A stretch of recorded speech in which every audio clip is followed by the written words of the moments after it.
I was born in 1949, and I remember this street being a very vibrant place until I left in the 60s. It went through hard times. The last 20 or 30 years is now being revived. But behind me is an example of the urban architecture that was placed in historically African-American neighborhoods. If you look at this building behind me, it has no window. It was built during the time of the urban rise in the 60s. It was actually built if it had to serve as a bunker. It is one of the ugliest, most garish buildings I've ever seen in my life. And when I finally figured it out, look at it. You can land a helicopter on top. They thought the Indians were coming. We're still here. Before this was built, on this corner was the other theater I talked about, the Liberty Theater.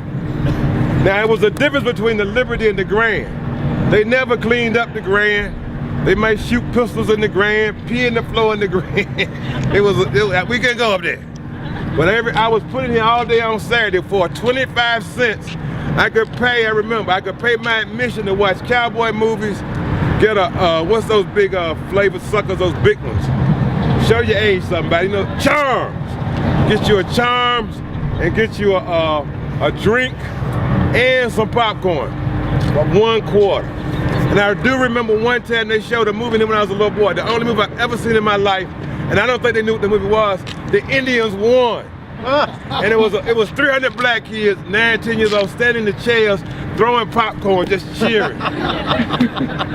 We had never seen a movie where the Indians won. Now, they had shows in here. This was part of the vaudeville circuit.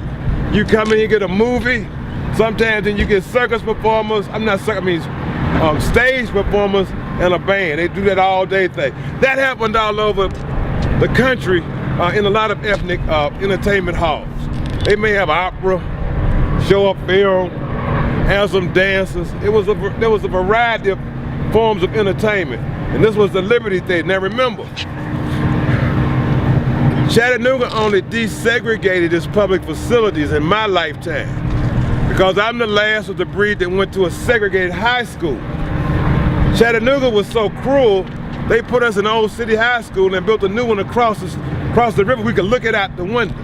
Now think about how you are as a kid and you get asked to come to a workshop at City High School and they tell you to sit in the corner while the instructor's on the other side of the room with brand new instruments.